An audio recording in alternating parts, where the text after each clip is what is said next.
Hello, this is the my artefact episode number 322. आजची तारीख आहे 15 जानेवारी 2016. आता वाजले करीब रात्रीचे 11.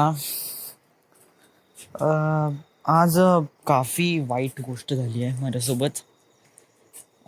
मला वाटत होतं का रिझल्ट क्लिअर लागेल, माझा थर्मल आणि फंडामेंटल ऑफ इलेक्ट्रॉनिक्स निघून जाईल आणि यावेळेस मी फ्री होऊन जाईन. बट ज्या सब्जेक्टला मी खूप जास्त भीत होतो ना, त्या सब्जेक्टचा मी खूप चांगला अभ्यास केला, बहुत चांगला. FOE आणि थर्मल दोन होते ना, तर त्यापैकी FOEचा खूप अभ्यास केला मी. बहुत कुसू त्याची डायग्राम काढली, पूर्ण केले. पण थर्मलला मी इतकं लाईट घेतलं, खूप लाईट घेतलं. करतो म्हणलं, करू म्हणलं, आणि त्याचा इफेक्ट झाला यार. तो विषय राहिला माझा बॅक थर्मल. म्हणजे पुन्हा 3-4 महिने, म्हणजे जे मी डिसाईड केलं होतं की IGTR मध्ये जाऊ, डिझायनिंग कोर्स करू, एखादी जॉब करू, देन डिझायनिंग कोर्स करू, आणि देन कुठेतरी लागून जाऊ आणि मुंबईमध्ये आपली जर्नी सुरू करू. तर याला अजून थोडा पुन्हा वेळ लागणारच आहे. म्हणजे अजून पुन्हा वेळ तर लागणार नाही, म्हणजे असं काही नाही. म्हणजे मोस्ट ऑफ दी सेशन्स तेव्हाच सुरू होते, उन्हाळ्यात. म्हणजे हे जेव्हा सेशन पूर्ण कम्प्लीट होते तेव्हा, त्याच्यानंतरच त्यांचं IGTRचं फुल सेशन सुरू होते, लाँग टर्म सेशन. तर एवढं काही लेट झालं ना, म्हणजे लेट काहीच नाही झालं ना, सारखंच आहे. जरी आपले निघाले असते तरी आपल्याला वाट पाहावीच लागली असती, नाही निघाले असले तरी आपल्याला वाट पाहावीच लागत आहे. तर वाट पाहून राहिलो. तर आता प्लॅनिंग काय, माझा एक सब्जेक्ट बॅक राहिला आहे. So what is the planning now? आज काय प्लॅनिंग करायची आज पासून? म्हणजे काय आहे की थर्मलचा अभ्यास तर ऑफकोर्स सुरू करायचा, बट असंही नाही का एकदम कंटिन्यू लागून राहायचं. अभ्यास करणं गरजेचं आहे. Okay, so that's it. आणि गुड थिंग इज का यावेळेस फक्त सब्जेक्ट एकच आहे माझ्यापाशी, काही जास्त हार्ड नाही, काही नाही. एकच सब्जेक्ट आहे, so I can manage it. ठीक आहे. प्रॉब्लेम आहे फॅमिलीचा. काय की खूप वर्ष झाले मी घरी जाऊ. आता मला वाटते का काही ना काही कमवावं. तोपर्यंत तो एक्सपिरियन्स घ्यायचा आहे मला, स्वतः पैसे कमवण्याचा. तर मी उद्या प्रतीकला फोन करतो. उद्या आहे सॅटरडे, यस, शनिवार. उद्या प्रतीकला फोन करतो. त्याच्या हातून त्याने जे ब्रोकर थ्रू घेतलं आहे, काम घेतलं आहे, त्याला कॉन्टॅक्ट करतो. त्याला सिच्युएशन सांगतो, भाऊ असं जॉबची गरज आहे, 7-8 हजार रुपये भेटले तरी हार्ड इनफ आहे. ओके, ठीक आहे. तर घेईन थोडेसे, पहिला पगार वगैरे तो घेऊन घेईन, डझंट मॅटर, पण तो काम लावून देईन. पण याच्यामुळे मी डिस्ट्रॅक्ट तर नाही होणार नाही, कारण मला काही फुल लॉंग टर्म कोर्स नाही आहे. मला 7-8 सब्जेक्ट नाही, मला फक्त एक सब्जेक्ट आहे आणि तोही थर्मल आहे. मी यावेळेसही लाईटली घेत आहे, ना की टफ घेत आहे. व्हाय, काहून असं घेत आहे? तर जर मी एकाच सब्जेक्टला समजा हे करावं, समजा मी त्याला फोकस करून घरी काहीच नाही करू, फक्त पढायच करू, मला यावेळेसही आईवडिलांचे बोलणे खावं लागेल. And I can do that man. FOEची स्टडी मी केव्हा सुरू केली होती सांगतो? जेव्हा पेपर होते ना, बस त्याच्या 1 महिन्या अगोदरपासूनच मी सुरू केलं होतं. FOE फंडामेंटल ऑफ इलेक्ट्रॉनिक्सचा पूर्ण डायग्राम रट्टा मारला. 2-3 दिवसातच मी खूप रट्टा मारल्या होत्या. एवढं पूर्ण फुलफिल भरून टाकलं होतं. तर त्या 2 दिवसाच्या अभ्यासामध्ये माझा पेपर निघून गेला. तर थर्मलसाठी तर मला वाटते हार्ड इनफ आहे. 8 घंटे जॉब करून मी करू शकतो. आय कॅन डू दिस. आणि प्रॅक्टिकली असं करणं पण गरजेचं आहे, कारण खूप वर्ष झाले यार. आता नाही होऊ शकत. म्हणजे this is the way I stand it for myself. स्वतःच्या पायावर उभं राहणं, बस आता तरी शिकावं लागेलच. काही ना काही तर पैसे कमावं लागेलच. 5-6 हजार रुपये जरी पैसे कमवले ना, हार्ड इनफ आहे माझ्यासाठी. म्हणजे पैशाचं काही मॅटर नाही, बट मी सांगू शकतो, म्हणजे फॅमिली इतकी काही माझ्यापासून दूर राहून राहणार नाही आणि इतकी हेट करणार नाही. आणि प्लस माझे पण एक्सटर्नल प्लॅन सुरू असतात.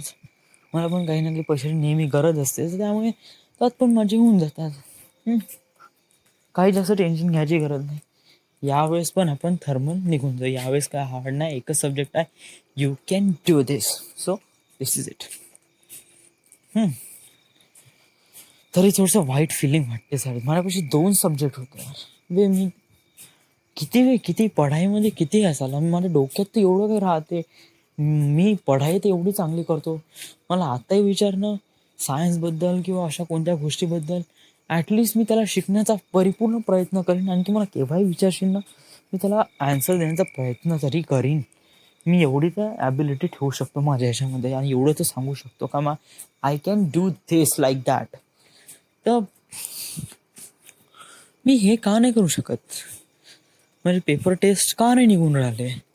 प्रॉब्लेम कुठे येत आहे? पेपर मी बरोबर लिहित आहे, बरोबर, म्हणजे असं काय कोरा कागज नाही देऊन राहिलो मी. पूर्ण प्रिंटेड पूर्ण लिहितो. ओके ठीक आहे, चांगल्याने लिहितो, डॉट वाईज लिहितो, डायग्राम नेसेसरी असेल तिथे काढतो. ओके ठीक आहे, तुझी निघत का नाही? प्रॉब्लेम एक येऊन राहिला आहे का मला का जे माहीत आहे त्याच्याबद्दल पुस्तकी नॉलेज नाही माहीत आहे.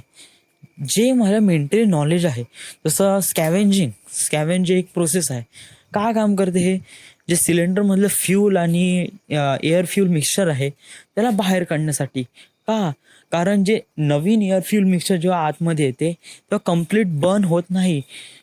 कारण जे प्रिव्हियस जे एअर फ्यूल मिक्सचर त्याच्यात असते आणि ते ऑलरेडी बर्न झालेले असते, त्यामुळे ते रेझिस्ट करते अदर फ्यूल बर्न न होण्यासाठी. तर त्यामुळे it's kind of like a theory. अशा प्रकारे मला डोक्यात माहीत आहे, असं प्रकारे आहे आणि ते बरोबर पण आहे.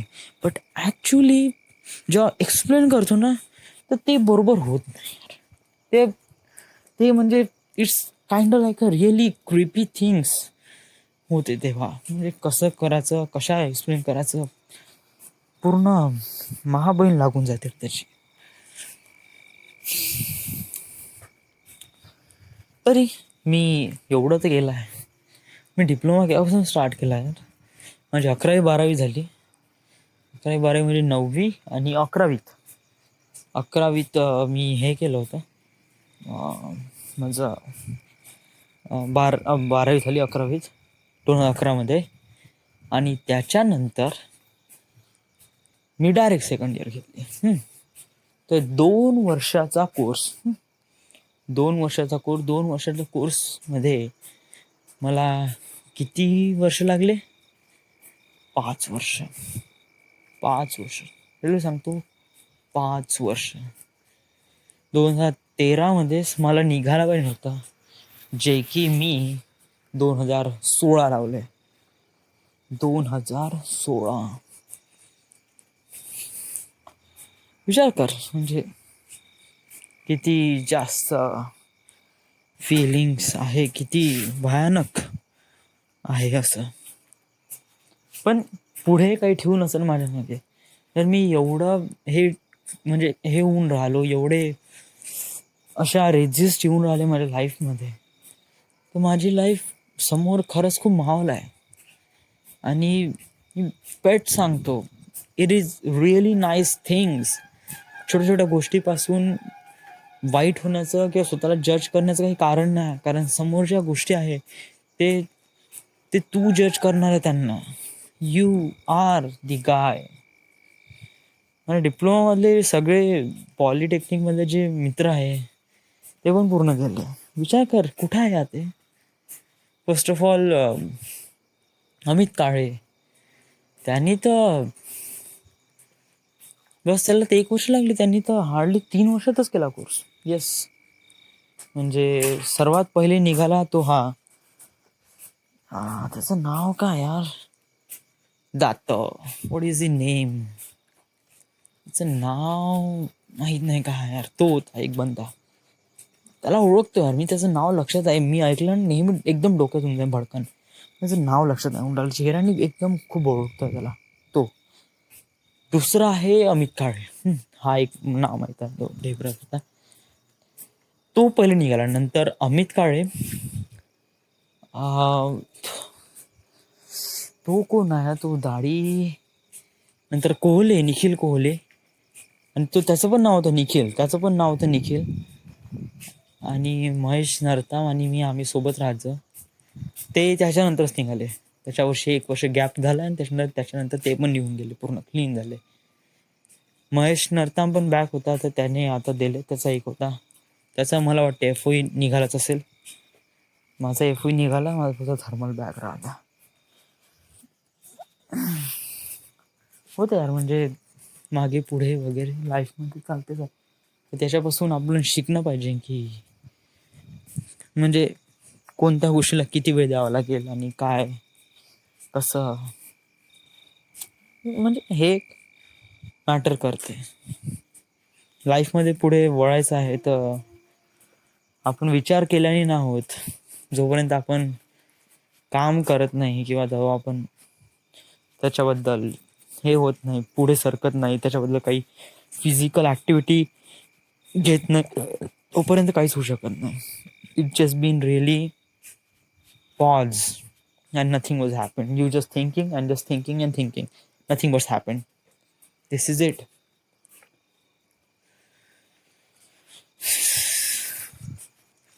आज रिझल्ट लागला, थोडंसं वाईट वाटत आहे यार. रिझल्ट लागला आणि म्हणजे काय झालं की आज सकाळ म्हणजे काही नाही, युज्युअल लाईफ होती. सकाळी उठलो, जिमला गेलो, जिमवरून आलो, घरचं काम होतं वगैरे वगैरे, स्टफ लाईक दॅट.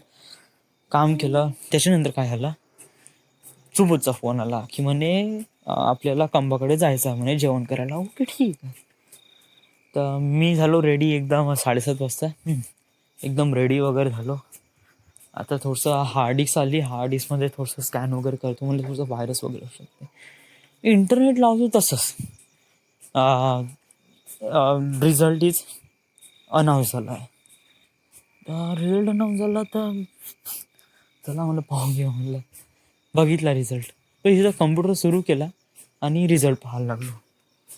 तर काय झालं की रिझल्ट माझा लागला एक सब्जेक्ट बॅक. तर तो थोडासा हे झाला वांदा. दिस इज इट. त्यामुळे थोडंसं माइंड ऑफ होतं. त्याच्यानंतर काय इथे गेलो आणि तिथे थोडंसं मजा आली. म्हणजे तिथे फॅमिली पूर्ण डान्स करते. नेहमी विचार करतो जेव्हा मी DJ वर जातो कुठे आणि कंबाची पूर्ण फॅमिली डान्स करताय, मी पण विचार करतो जेव्हा मी येईन, माझी पूर्ण डेस्टिनी अचीव करून मी येईन आणि आईवडिलांचं मी ॲनिव्हर्सरी सेलिब्रेट करीन, तेव्हा विचार करतो यार मी तेव्हा किती हॅपी राहू. आणि ते इन्सिडन्स मला दिसून येते जेव्हा नाही का असे लोक डान्स करतात पूर्ण फॅमिली मिळून. त्यामुळे ते इन्सिडन्स कळून येतात, दिसून येतात, क्लिअरली व्हिज्युअलाइज होते. म्हणजे मी अशा प्रकारे करीन, नंतर असं होईन तसं होईन. That is imaginary. That is imaginary. It is being really happy to you. म्हणजे या गोष्टी तुला फक्त हॅपी ठेवण्यासाठी असतात. त्या आय डोंट नो.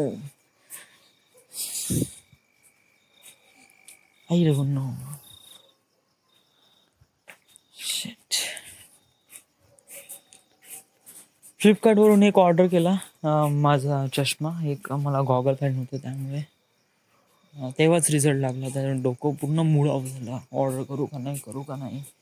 तरी ऑर्डर करण्यामध्ये एक वेळा थोडंसं वेटिंगमध्ये झालं, माहीत नाही, कनेक्शनच ऑफ झालं आणि मग सुरू झालं. I don't know. उद्या इंटरनेट ऑफ होणार आहे, तर मला वाटते प्लॅन नाही भरलेला ठीक आहे. इंटरनेट ऑफच राहते जोपर्यंत पूर्ण घर वगैरे बंदच नाही. आणि नंतर पाहू आपलं इंटरनेटचं जसं जाऊन काम. पण IGTRचं तर काम काही आहेच नाही आता.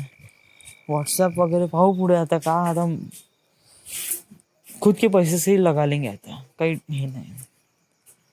आता थोडंसं जॉब करणं गरजेचं आहे. थोडंसं आईवडिलांना दाखवायला पण पाहिजे का आय कॅन डू दिस. वडिलांचं रिटायरमेंट जवळ आलं आहे आणि जे पेन्शन आहे ते पूर्ण घराला लागून राहिलं आहे. तर म्हणजे जे रिटायरमेंटचा पैसा तो पूर्ण याला लागून राहिला आहे. तर काय माहीत काय होते. हे जेव्हा लहान राहतो ना आपण, तेव्हा खूप चांगलं असतं यार, काही टेन्शन नाही. 1ली ते 12वी 12 वर्ष खूप चांगले जातात, खूप चांगले. कोणी रोकटोक करायसाठी नाही, काही नाही, खूप चांगले असतात. मस्त ते वर्ष पण क्लिअर होते, प्रत्येक वर्षीचा एक्सपिरियन्स होतो. लहान असताना काही कळत नाही. बस जे वाटते ते करा, जे खेळायचं आहे ते खेळा. कुठंही कंचे खेळा, विटी-दांडू खेळा, क्रिकेट खेळा, लागेल तेवढे खेळा आणि काही टेन्शन नाही, अभ्यासाचं टेन्शन नाही. आणि जरी पेपर जर आले तरी आई एवढी जबरदस्तीने अभ्यास करायला लावायची का पेपरच निघून जातात. तेव्हा नाही का फेल जरी म्हणलं ना, तेव्हा असं वाटेल, अरे या क्लासमध्ये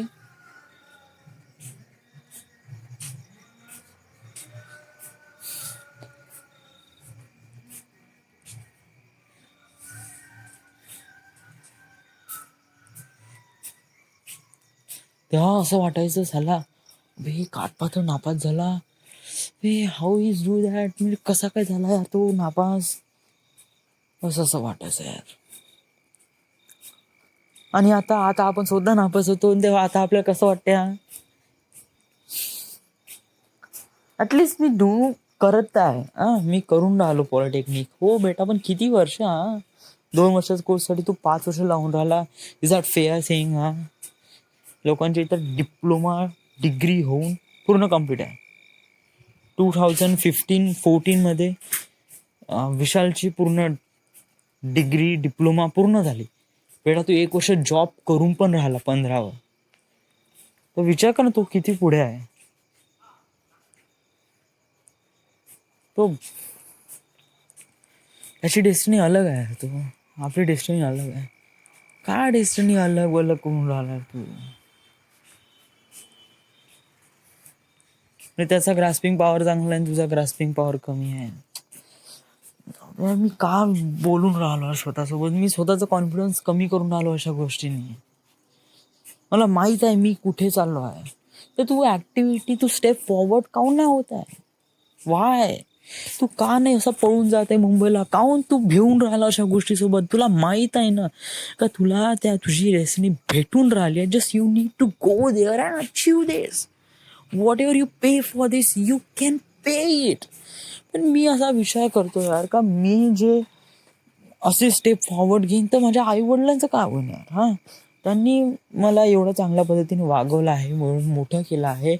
घरून सोडून जाण्याचं, पळून जाण्यासाठी नाही केलं आहे.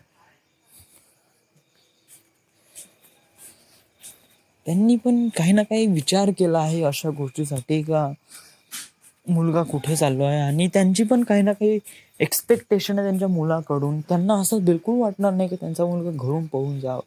हू पॅरेंट्स थिंक लाईक दॅट? कोणाचे आई वडील असे विचार करतात? नथिंग, कोणीच नाही. हे विचार कर ना, माझ्या आई वडिलांनी अशी कोणती गलती केली आहे का मी त्यांना अशा गोष्टी सजा देऊ? मी त्यांना म्हणजे असं पळून जाऊ आणि त्यांना बस असं वाऱ्यावर सोडून देऊ, जे की या वेळात आईवडिलांचा पाया होणं, त्यांना सपोर्ट देणं खूप जास्त गरजेचं आहे. तर मी का करू? आता मी त्यांना सपोर्ट देण्यात माझे पूर्ण लाईफ वेस्ट करू? This is it, this is what I want, this is not I want. मी म्हणतो की या दोघांमधलं एखादी कोणतं सोल्युशन काढ. मी असं नाही म्हणताय का पॅरेंट्स तुला असं नाही म्हणून राहिले की तुला मुंबईमध्ये जाऊच नको. ते म्हणत आहे बेटा तू जा, पण केव्हा?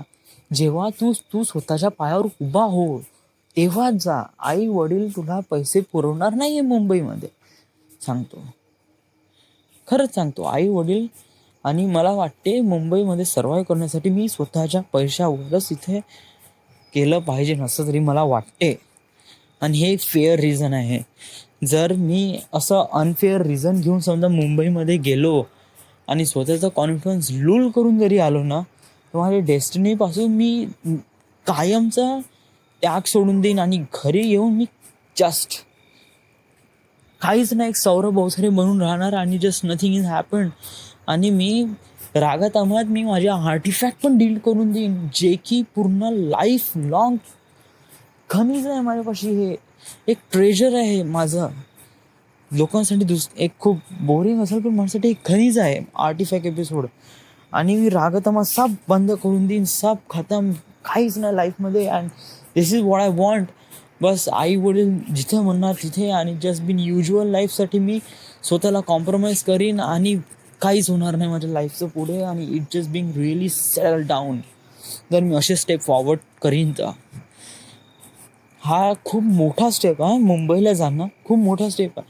मुंबईला जाणं आणि तिथून तुला माहीत आहे ना, you can do this, so you can do this, but you need to be watch others. दुसऱ्यांना पण बघावं लागेल का ते पण काय विचार करत आहे, त्यांची पण राय घ्यावं लागेल, आणि मुंबईला जाण्यासाठी स्वतः सर्व्हाइव्ह करावं लागेल. दिस इज इट.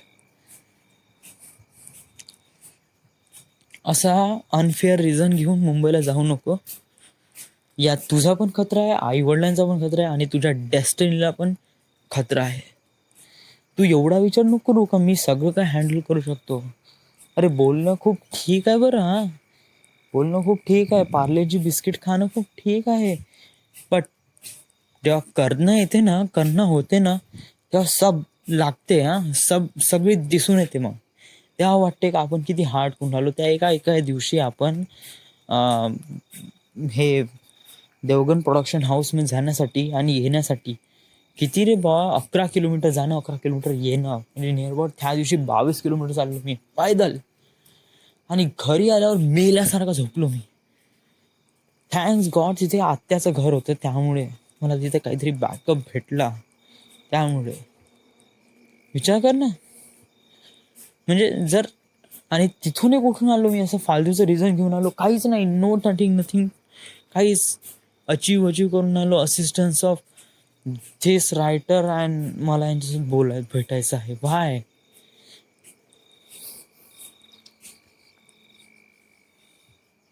त्यांचे पण काही ना काही प्रोटोकॉल असेल, ते असेच कोणाला काही भेटू देणार नाही. आज आर्टिफॅक्ट एपिसोड काफी हे होत आहे, रूढ होत आहे. होऊ दे, आज जेवढं आहे तेवढं, जेवढं आहे मनातलं वगैरे निघणं खूप जास्त गरजेचं आहे. कारण माझ्यापाशी दुसरा कोणी आहेच नाही. माझे फिलिंग समजून घेण्यासाठी मी कोणाला सांगणार आहे. आई वडिलांना अशा गोष्टी नाही सांगू शकत. मित्रांना अशा गोष्टी सांगितल्या तर ते मजाक तर नाही उडवणार, पण त्यांच्या नजरेत मी डाऊन होऊन जाणार आहे. म्हणजे मला असं वाटेल का मी त्यांना का सांगितलं असं. जेवढं माहिती आहे हॅड इनफ आहे.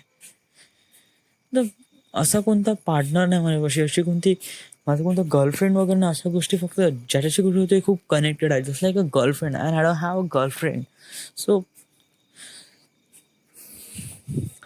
तुम्ही डिसाईड केलं होतं का मी माझं जे आतमध्ये फ्रस्ट्रेशन आहे ते रेकॉर्ड करण्याचं, जेणेकरून माझं डोकं हलकं होते, पूर्ण जे आहे ते बस खतम. कोणी ऐको नाही ऐको, कोणासाठी असं टाइमपास असं आर्टिफॅक्ट एपिसोड माझ्यासाठी खूप मोठा आहे. कारण पुढे जाऊनच मी याच्यापासून शिकणार की this is it, this is what I want, this is what I want, and this is the way I want to use that destiny. कोणी लोक इंजिन होतात, कोणी वगैरे वगैरे होतात. मला एक फिल्म मेकर व्हायचं राव, आणि मी एक मिडल क्लास फॅमिलीमध्ये आहे, बिलॉंग्स करतो मी. माझे स्वप्न खूप मोठे आहे, बहुत मोठे आहे. मला बॉलिवूडमध्ये फिल्म बनवायची आहे, आणि नॉट इवन हॉलिवूडमध्ये सुद्धा पण फिल्म बनवायची आहे. One of the greatest film maker in the world बनायचं आहे मला. आणि मला वाटते माझ्या यात काबिलियत आहे. तो प्रॉब्लेम कुठे आहे, त्याला दाखवण्याचा प्रयत्न आहे. मी हे काबिलियत दाखवू कुठे, बस हाच एक प्रश्न येऊन राहिला आहे माझ्यासमोर. कशा प्रकारे बनू मी एक फिल्म मेकर, कशा प्रकारे बनू मी माझी इंडियातली सर्वात amazing movie, binary code book of present day, binary code national security. कसा बनू कसा बनू नाही. यू कॅन डू दिस, बनवू शकते. जस्ट तुझ्यापाशी हिंमत पाहिजे, ताकद पाहिजे, आणि सर्वात चांगली गोष्ट कॉन्फिडन्स पाहिजे. आणि never give up. Yes, never give up. उद्या प्रतीकला जाऊन भेटायचं आहे आणि त्याच्यासोबत बोलायचं आहे. ब्रोकरशी कॉन्टॅक्ट होऊन लवकरात लवकर जॉईनिंग MIDC मधून कुठेतरी जॉईनिंग होऊन झालं का ठीक होऊन जाईन. वर्धेतल्या वर्धेत माझं जॉब पण होते, म्हणजे माझा असं फिलिंग तर नाही येत. प्लस संध्याकाळी आल्यावर पढाई पण होते, आई वडिलांची रिस्पेक्ट पण राहते आणि मित्र पण राहते. Everything being normal. मला पण एक वेळा एक्सपिरियन्स घ्यायचा आहे ना का कशी राहते हे लाईफ, जॉब करून आल्यावर कसं होते, काय होते. नाही वाटलं तर आपण सोडून देऊ शकतो ना, एवढं काही जरुरी नाही माझ्यासाठी जॉब करणं. जर मला जॉबमुळे खूप काही सॅक्रिफाईस होत असेल, माझा अभ्यास, पढाई आणि आईवडिलांचं प्रेम आणि मित्रांचा सहवास खूप काही सॅक्रिफाईस होत असेल, यू नीड अ जॉब. म्हणजे ऑलरेडी माझ्यापाशी खूप पैसा आहे, बट टाइम स्पेंड करण्यासाठी need a reason. So this is the reason. आणि सोबत काही ना काही एक्सपिरियन्स पण भेटेल. डिझायनिंग कोर्समध्ये नियर अबाउट जसे पेपर झाले त्यांच्याशी बोलावं, IGTR वाल्यांशी. लॉंग टर्म कोर्सेससाठी आपण औरंगाबादला निघून जायचं, तिथे करायचं. सोबत कॉम्पिटेटिव्ह एक्झाम, लोको पायलटचे वगैरे कोणते फॉर्म वगैरे भरत जायचे. देन वर्षभरात तरी तिथला कोर्स करायचा, प्लेसमेंटमध्ये लागून जायचं आणि तिथे पाहायचं का प्लेसमेंट मुंबईमध्ये असलं पाहिजे. मुंबईमध्ये प्लेसमेंट भेटली का बस life long best is best. कोणत्या डिझायनिंग कंपनीमध्ये लागून जायचं, 20, 25, 30, 40, 50,000 रुपये पगार भेटला मुंबईमध्ये, खूप चांगली गोष्ट आहे. स्वतःचं अपार्टमेंट, मग आपलं वर्किंग सुरू ठेवायचं. फिल्म मेकिंग बनण्यासाठी तुझा होल लाईफ आहे, त्यासाठी एअर क्रायटेरिया तर आहेच नाही खरं. डिग्रीकडे नको, कारण डिग्री तर खरेच काय होणार नाही. तुला 2 वर्षाच्या कोर्ससाठी 5 वर्ष लागून राहिले, विचार कर ना. 4 वर्षाच्या कोर्ससाठी मी विचार पण नाही करू शकत. या प्रत्येकाची लाईफ अशीच आहे यार. त्यांच्या लाईफमध्ये जसं थॉमस डिसेल्वा एडिसन, आईन्स्टाईन यांची लाईफ काही जास्त काही हे नव्हती. ते काही एकदम स्टार्टिंगपासूनच खूप जास्त हुशार नव्हते. ते जस्ट विचार करत होते यार. त्यांना फक्त टार्गेट अचीव करायचं होतं. फक्त त्यांना आपली थेअरी पेपर लोकांसमोर सांगायचे होते, त्यातून त्यांना काही कळलं नव्हतं. आणि तेच लोक जगातून सर्वात स्मार्टेस्ट पीपल झाले, जे की त्यांच्या स्मार्टेस्ट पीपलच्या रँकिंगमध्ये त्यांचा नंबर खूप कमी होता त्या युगात. विचार कर. आणि yes, this is the artefact episode. आईवडिलांना सांगितलं नाही तरी सांगतो आता, उद्या गावावरून आल्यावर रिझल्ट लागला म्हणतो. रिझल्ट त्यांना पूर्ण फेअर सांगतो. आता एकच सब्जेक्ट राहिला. So this is the end. This is the My Artifact episode number 322. Right now we are at Wardha, Maharashtra. Thank you.